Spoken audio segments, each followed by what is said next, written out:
Hello students, hello बच्चों, कैसे हैं आप सब लोग।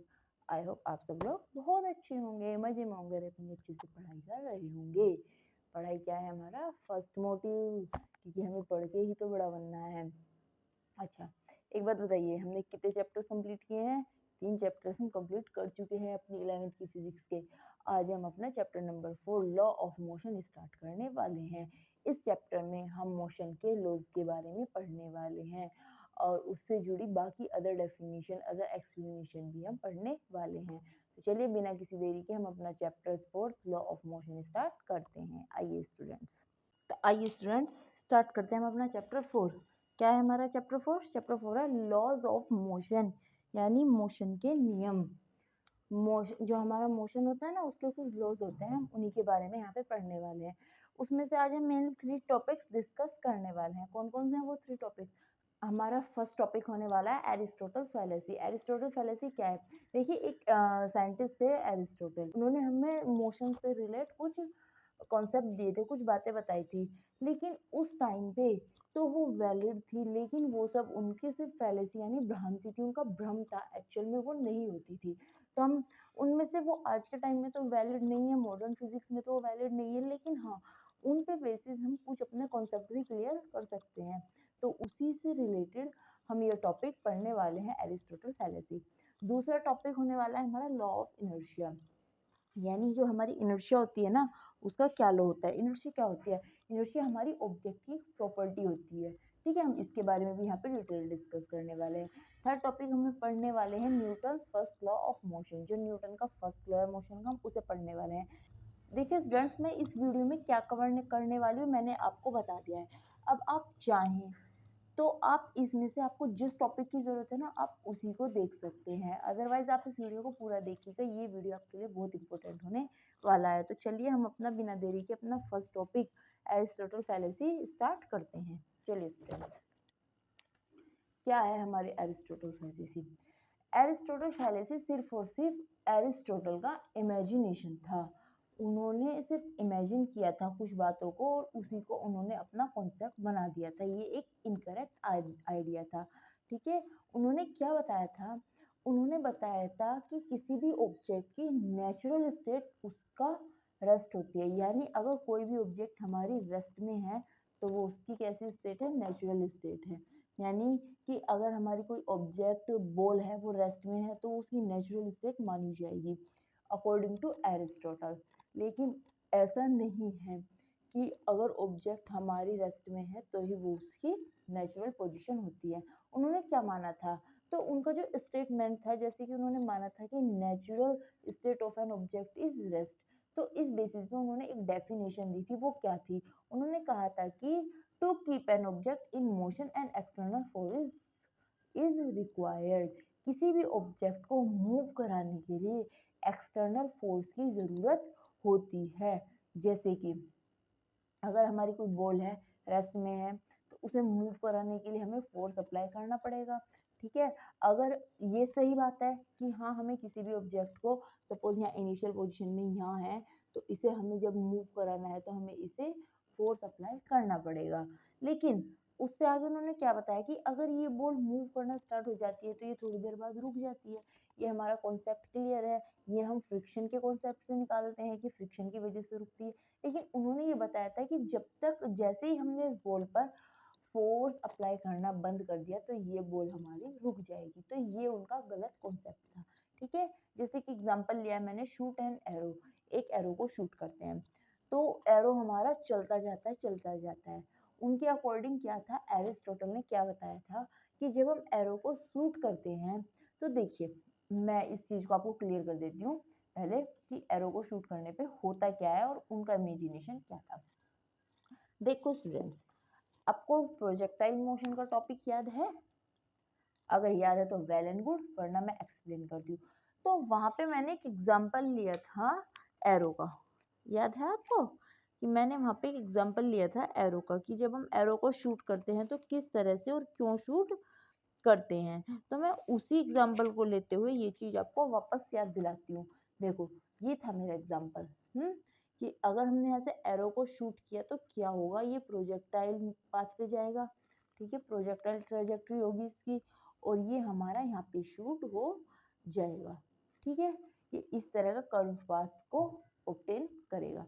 उन्होंने क्या बताया एरिस्टोटल के अकॉर्डिंग कि अगर कोई एरो हम शूट करते हैं तो वो आगे क्यों जाता है, क्यों जाता है आगे, प्रोजेक्टाइल मोशन के रीजन से क्यों जाता है आगे, क्योंकि इस पर एक फोर्स तो हमारी ऐसे वर्क कर रही है और एक फोर्स ऐसे वर्क कर रही है, ग्रेविटी जो इसे नीचे खींचने की कोशिश कर रही है और एक फोर्स इसे आगे की ओर पुल करने की कोशिश कर रहा है, क्योंकि यहाँ पे ये 2D मोशन कर रही है।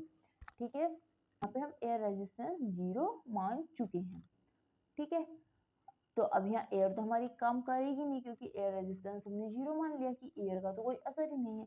लेकिन उन्होंने क्या बताया था, उन्होंने बताया था कि एरो हमारा आगे जाता है क्योंकि इसे हवा पीछे से पुश करती है, हवा इसको धक्का देती है। एयर अगर इसको एयर धक्का ना दे, कोई फोर्स अप्लाई ना करे, तो ये आगे नहीं जा सकता, जो कि हमारा गलत कॉन्सेप्ट है।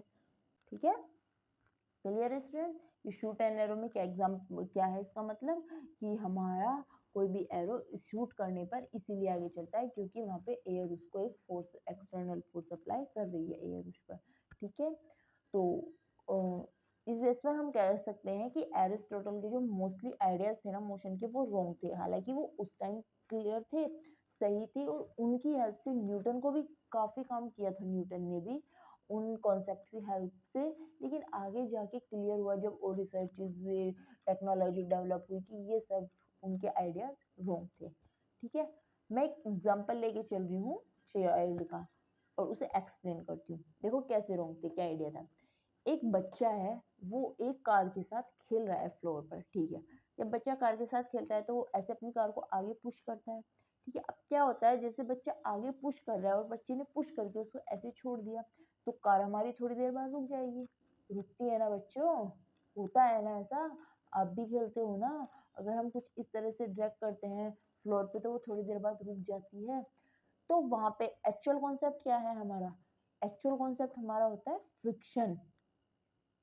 एक्चुअल फ्रिक्शन होता है ना कि जो फ्लोर है वो हमारी ऑब्जेक्ट पे फ्रिक्शन फोर्स अप्लाई कर रहा है, जो हमारा अपोज करेगा मोशन का। तो इस वजह से कुछ देर बाद हमारा टॉय रुक जाता है। लेकिन एरिस्टोटल ने बताया कि ये रुकती है क्योंकि बच्चे ने यहाँ पर फोर्स अप्लाई करना बंद कर दिया है, कोई एक्सटर्नल फोर्स बच्चा अप्लाई ही नहीं कर रहा। तो इसके एक्चुअल रीजन क्या है, फ्रिक्शन फोर्स। यानी अगर फ्रिक्शन ना हो ऑब्जेक्ट और फ्लोर के बीच में, तो हमारी ऑब्जेक्ट कंटिन्यू मूव करती रहेगी। कैसे, जैसे कि हमारा आइस पे होता है, अगर हम आइस पे किसी चीज को डाल दें तो वो कंटिन्यू हमारी मूव करती रहेगी जब तक हम उसको आगे से नहीं रोकेंगे। ठीक है, तो अगर एरिस्टोटल के अकॉर्डिंग क्या होता है कि हमारा फोर्स अप्लाई ना करने पर हमारी ऑब्जेक्ट मूव ही नहीं करेगी, वो रेस्ट में आने की कोशिश करेगी, तो ये हमारा आइस पे वैलिड क्यों नहीं है?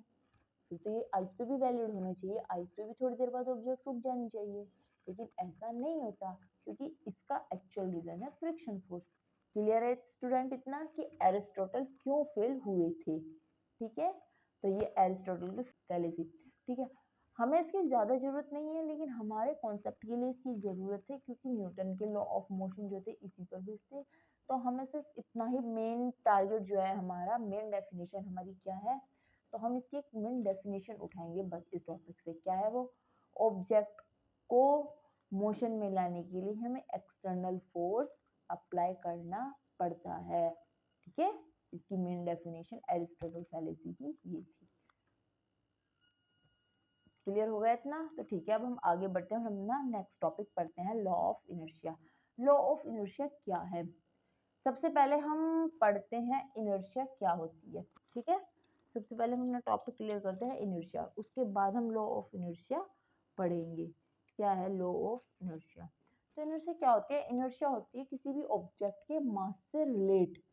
ठीक है, inertia is related to the mass of object. ये हमेशा उसके मोशन में चेंज को अपोज करती है। जिस ऑब्जेक्ट की इनर्शिया जितनी ज्यादा होगी वो उसके मूवमेंट के अपोज करेगी। जैसे कि हमारी कोई बॉल है, ठीक है, वो मूव कर रही है, तो उसकी जो इनर्शिया होगी वो उसके अपोजिट होगी, उसके मोशन के, यानी उसे रोकने की कोशिश करेगी। तो उस प्रॉपर्टी को हम क्या बोलते हैं? उसकी इनर्शिया बोलते हैं। ठीक है, जितनी ज़्यादा भारी ऑब्जेक्ट होती है उसकी इनर्शिया उतनी ही ज़्यादा होती है। अगर मैं आपके साथ कंपेयर करने की कोशिश करती हूँ दो ऑब्जेक्ट्स, कि मेरे पास दो ऑब्जेक्ट हैं, एक मेरे पास है डंबल 5 केजीज का और एक मेरे पास है 2 केजीज की बॉल, ठीक है। मैं दोनों को फेंकती हूँ, कौन सी ऑब्जेक्ट को दूर तक जाएगी यानी ज़्यादा मूव करेगी और किसी ऑब्जेक्ट को मूव कराने में ज़्यादा फोर्स की ज़रूरत होगी हमें। देखिए, एक तो हमारे पास ये बॉल है 2 केजीज की और एक मेरे पास ये डंबल है 5 केजीज का, ठीक है। आप नॉर्मली सोचिए कॉन्सेप्चुअली कि किसको मुझे मूव कराने के लिए, अगर दोनों रेस्ट में हैं तो किसे मूव कराने के लिए मुझे फोर्स ज़्यादा लगाना पड़ेगा। इस पर फोर्स F1 लगा रही हूँ मैं, इस पर फोर्स F2 अप्लाई कर रही हूँ। तो आप मुझे बता सकते हैं कौन सा फोर्स ज़्यादा होगा? बताइए बताइए स्टूडेंट्स, सोचिए, आया दिमाग में कुछ? यस, लॉजिकली अगर हम सोचे तो इस पर मुझे ज़्यादा फोर्स अप्लाई करना पड़ेगा, तो F2 should be greater than F1, ठीक है। ओके, कोई नहीं, अब हमारी ऑब्जेक्ट ने दोनों ने मूव करना स्टार्ट कर दिया है। अगर ये दोनों सेम स्पीड से मूव कर रही हैं, ठीक है, इनकी वेलोसिटी बिल्कुल सेम है, सी ऑब्जेक्ट पहले रुक जाएगी। लॉजिकली अगर हम सोचे तो 5 केजीज ही पहले रुक जाएगी ना, ये स्टॉप हो जाएगी हमारी पहले, जबकि हमारी 2 केजी की जो बॉल है वो लंबा जाएगी। तो किस वजह से? इनर्शिया की वजह से। इनर्शिया जो है ना ऑब्जेक्ट की, क्योंकि ये हैवी है तो इसकी इनर्शिया ज़्यादा है, तो इसीलिए हमें इसे पुश करने के लिए ज़्यादा फोर्स की ज़रूरत पड़ रही है और इसीलिए इजीली रुक भी जाएगी। इनर्शिया क्योंकि इसके मोशन को अपोज कर रही है, क्योंकि इसकी इनर्शिया ज़्यादा है तो इसके अंदर अपोजिशन भी ज़्यादा होगा और इस वजह से ये हमारी जल्दी रुक जाएगी। अब बात करते हैं हम लॉ ऑफ इनर्शिया की। लॉ ऑफ इनर्शिया क्या होता है? लॉ ऑफ इनर्शिया हमें बताता है कि अगर हम ऑब्जेक्ट पर कोई एक्सटर्नल फोर्स अप्लाई नहीं कर रहे हैं तो हमारी ऑब्जेक्ट अपनी पोजीशन को चेंज नहीं करेगी। यानी अगर वो रेस्ट में है तो वो तब तक अपनी रेस्ट की पोजीशन नहीं चेंज करेगी जब तक हम उस पर फोर्स अप्लाई नहीं करेंगे। या फिर अगर वो मूव कर रही है तो वो कंटिन्यूअसली मूव करती रहेगी जब तक उस पर कोई अदर फोर्स आगे से नहीं आएगा उसे रोकने के लिए, ठीक है। जैसे कि अगर मेरी यहाँ पे ये मार्कर रखा हुआ है, ठीक है, स्टूडेंट्स समझने की कोशिश कीजिए, क्या जब तक मैं इस मार्कर को नहीं उठाऊंगी ये उठ जाएगा?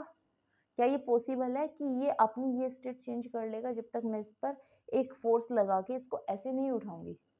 ये पॉसिबल नहीं है, ठीक है, बिल्कुल भी पॉसिबल नहीं है। कोई बॉल है वो ऐसी पड़ी रहेगी जब तक हम उसे फोर्स लगा के या तो उसको धक्का ना मारे, जैसे कि हम किक मारते हैं, ठीक है, या फिर हम उसको ऊपर ना उठाए। तो अगर उसकी हमें पोजीशन चेंज करनी है, यहाँ से इसको यहाँ लाना है, तो हमें सिंपल सी बात है इस पर फोर्स अप्लाई करना पड़ेगा। अगर ये यहाँ है और मुझे यहाँ लाना है तो इसमें मुझे कुछ ना कुछ फोर्स तो अप्लाई करना पड़ेगा। बिना फोर्स अप्लाई करे तो इसकी पोजीशन चेंज नहीं हो सकती। तो यही हमारा लॉ ऑफ इनर्शिया होता है। ऑब्जेक्ट जितनी ज्यादा हैवी होगी उसके लिए फोर्स उतना ही ज्यादा जरूरी होगा, ठीक है। जैसे कि एक पेपर है और एक ये मार्कर है, मैं इन दोनों को यहाँ पे रेस्ट पोजीशन में रख रही हूँ, मुझे इन दोनों की पोजीशन चेंज करनी है और ऐसे मूव कराना है, तो मुझे किसके लिए फोर्स ज्यादा लगाना पड़ेगा? अगर मैं इन दोनों का कंपेयर करूँ तो मुझे मार्कर के लिए ज्यादा फोर्स की जरूरत है, पेपर के लिए फोर्स की क्या ज्यादा जरूरत है? बताइए किसके लिए ज्यादा जरूरत है? देखिए, वेट किसका ज्यादा है? हमारे मार्कर का, ठीक है। तो फोर्स मुझे किसके लिए ज्यादा चाहिए होगा? मार्कर के लिए, ठीक है। क्लियर है इतना? इसी तरह से क्योंकि जब हम मूव करा रहे हैं इसकी पोजीशन चेंज कर रहे हैं तो यहाँ पे वेलोसिटी भी होगी, ओके। और वेलोसिटी हमारी किससे रिलेट होती है? एक्सीलरेशन से। चेंज ऑफ पोजीशन हमारा क्या होता है? वेलोसिटी। और rate of change of velocity हमारा एक्सीलरेशन होता है। तो जितनी हैवी ऑब्जेक्ट होगी उसका उतना ही लो एक्सीलरेशन होता है। क्या होता है? लो एक्सीलरेशन। और जितनी हमारी लाइट वेट की ऑब्जेक्ट होगी उसका एक्सीलरेशन उतना ही हाई होगा। तो क्लियर है इतना स्टूडेंट्स? लॉ ऑफ इनर्शिया समझ में आ गया? लॉ ऑफ इनर्शिया को हम न्यूटन का फर्स्ट लॉ भी बोलते हैं। Law of inertia is also known as the Newton's first law of motion. कैसे हम इसको न्यूटन का फर्स्ट लॉ ऑफ मोशन बोलते हैं, तो ये हम अपने नेक्स्ट टॉपिक में पढ़ने वाले हैं, जहाँ पर हम पढ़ने वाले हैं न्यूटन्स लॉ ऑफ मोशन। तो आइए चलिए हम स्टार्ट करते हैं अपना next topic, Newton's law of motion. Newton ने हमें 3 लॉज ऑफ मोशन दिए थे जो हमारी ऑब्जेक्ट के फोर्स और मोशन से रिलेट होते हैं। ठीक है, किससे रिलेट होते हैं? हमारी ऑब्जेक्ट के फोर्स एंड मोशन, यानी वो उसके मोशन और उस पे जो फोर्स वर्क कर रहा है ना, उन दोनों के बीच में रिलेशन बताते हैं। तो उसके लिए हमारा कितने लॉज दिए थे न्यूटन ने? 3 लॉज। तो पहले को बोलते हैं न्यूटन फर्स्ट लॉ या फिर first law of motion, second होता है Newton second law of motion, and number 3 होता है लॉ ऑफ मोशन। ठीक है, तो हम यहाँ पे फर्स्ट लॉ को डिटेल में डिस्कस करेंगे। न्यूटन का फर्स्ट लॉ क्या होता है? न्यूटन का जो फर्स्ट लॉ होता है ना, वो हमारा लॉ ऑफ इनर्शिया भी होता है, वो हमारे लॉ ऑफ इनर्शिया से भी रिलेट होता है। कैसे? न्यूटन का जो फर्स्ट लॉ है वो हमें बताता है कि without applying any external force, हम कोई एक्सटर्नल फोर्स अप्लाई किए बिना ऑब्जेक्ट की पोजीशन को चेंज नहीं कर सकते। इनर्शिया भी हमारी यही बोलती है कि किसी ऑब्जेक्ट की पोजीशन को चेंज करने के लिए हमें फोर्स की ज़रूरत होती है। ठीक है, एक्सटर्नल फोर्स की ज़रूरत हमें होती है किसी ऑब्जेक्ट की पोजीशन चेंज करने के लिए।